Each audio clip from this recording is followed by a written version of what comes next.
So here's the half-term report for United, how they've done, whether they've lived up to expectations so far and what they should be aiming for in the second half of the campaign. I want to start by touching on the summer transfer activity, as the window was still ajar when I published my preview to the season. On the positive side, there was a slew of acquisitions. Alessandro Martinez, Christian Eriksen, Casemiro, Antony, and even Tyrell Malacia have all impressed so far this season, either in the short term or have consistently been a rock in their position and a positive influence to those around them. It's hard to choose between Eriksen, Casemiro and Martinez as to who has been the most consistent and the best purchase so far, as they've all performed so well on so many occasions. In my opinion, Martinez edges it with his strengthening of the defence, bonding with the fans and infecting the whole dressing room with pride, enthusiasm and a winning mentality. He also looks to have built a very solid defensive partnership with Varane at the back, who has also stepped up his game since last term. Let's just hope he remains fit. But regardless of your personal choice, there really is no wrong answer as to who has been the best. Eriksen's creativity has been invaluable, and Casemiro is a rock in that midfield, and like the Butcher Martinez, seems to be more than enjoying time at his new club. Malacia started well enough but lost his form slightly, allowing for Luke Shaw's re-emergence. Leaner, fitter, hungrier, and back to the level he should be. Antony has been hot and cold. He's definitely had some good games, but is still trying to find his feet, especially a right one. But maybe that's a tad unfair. It's early days and he is one for the future. He's still young. I'll finish by stating what went wrong in the transfer window. It took ages to bring the right players in, the ones the Dutchman wanted to work with. The season was well underway by the time Casemiro and Antony arrived, and we'd wasted so much of it for a Schneider-esque courtship with De Jong, where we were constantly rejected and ended up with nothing.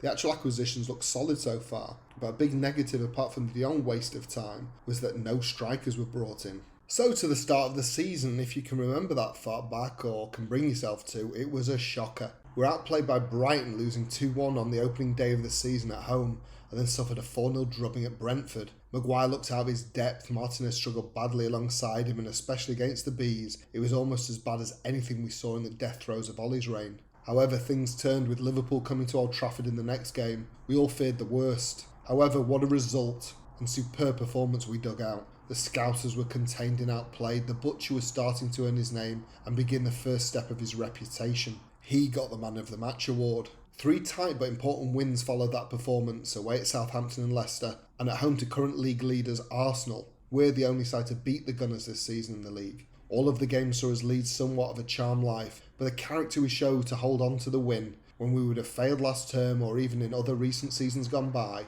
was a very positive sign. It was in that game where Antony got his first goal and Rashford really started to look like he'd regained some of his classic form. Eriksen and Bruno looked excellent creative hubs in midfield, and the latter, like Rash, has shown great improvement on last season.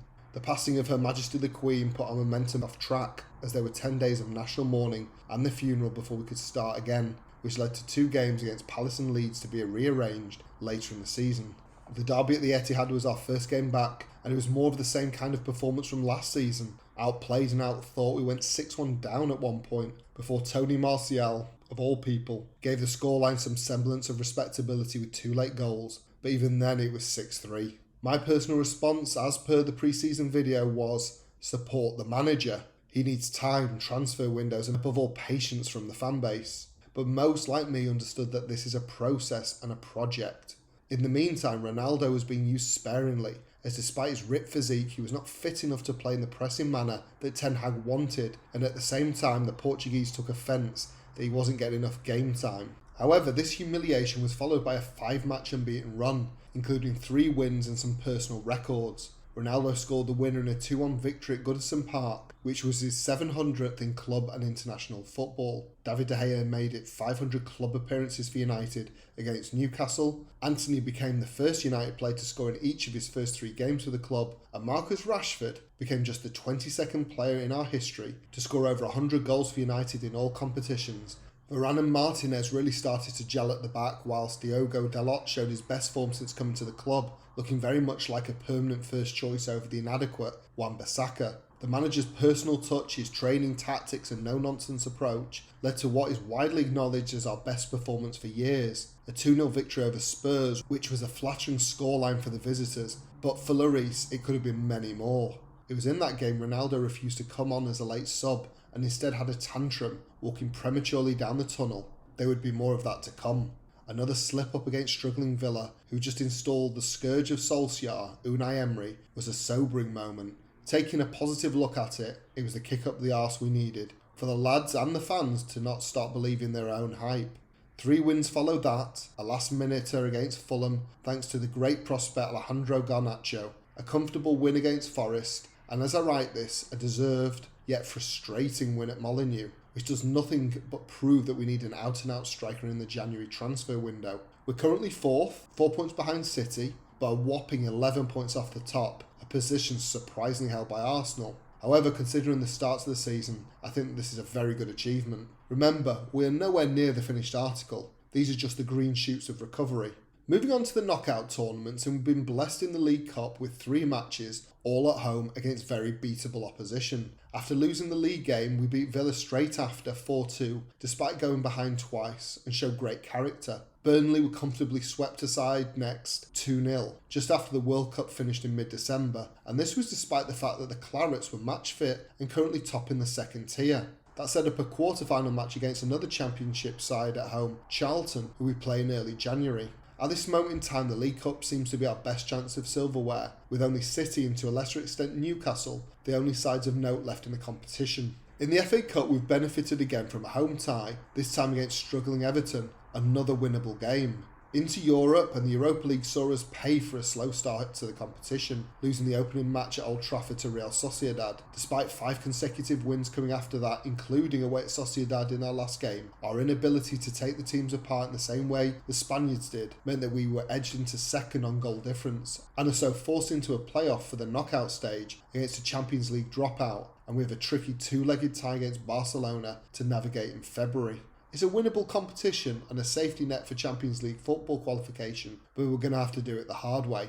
Now the elephant in the room, Ronaldo. I'm not going to labour this, as he doesn't deserve it, and you've all probably formed your own opinions anyway, but I'm sure you agree that this is the best thing for the club. The legend wasn't in the boss's plans. Despite being a specimen, he doesn't have the running or can play in the style the Dutchman wants. Listening to pundits, including our own ex-United players like Paul Scholes and Roy Keane, it amazes me how many of them believe that Ten Hag, new to the club, instead of laying down his vision for the team's future, the way he's going to play its strategy, should have to shoehorn a 37-year-old into his team. This is simply the latest case which has undermined recent managers to varying degrees of the tail wagging the dog.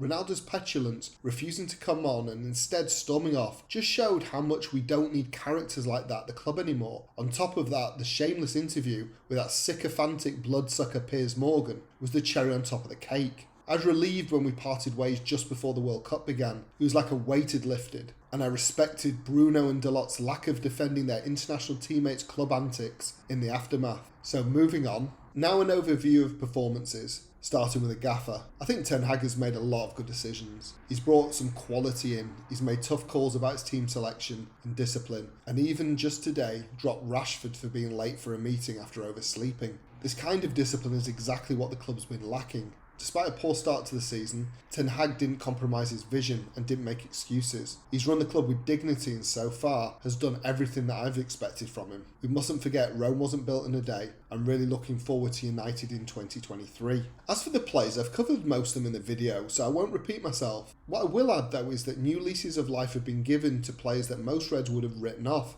Exhibit A, Diogo Dalot. And since the restart of the season, even less likely, Aaron Wan-Bissaka had a run of games and looks decent again. Maguire on the other hand looks to be wanting, which is especially troubling as he's supposed to be a leader on the pitch and in the dressing room, but can't even get a game. He and Lindelof are now behind Luke Shaw in the centre-back pecking order of all things. Martial, McTominay and Fred still don't look good enough, and Donny van de Beek, who should have thrived under his former manager, is still getting as many minutes as he did under Ole and Ralf last season. If I was going to make predictions now till the end of the season, I would say that if we got a top strike in January, top 4 is nailed on, and I fancy a trophy, any of the 3. Without a striker, it's kind of the same but less likely. Even with the current squad, we look good enough to get 4th. But in matches, we're squandering so many golden goal-scoring opportunities. We're going to be found out again and again if this isn't seen to. But getting a top-class goal scorer mid-season is a big ask. We need luck with who we get in ties. We certainly have a side capable of quenching our thirst after this 6-year silverware drought. So what do you think of my assessment? Did I get it about right? Or did I get it oh so wrong? Please comment below, like and share, and if you've not already done so, please subscribe. It doesn't cost you anything and takes a second. Thank you always for your support.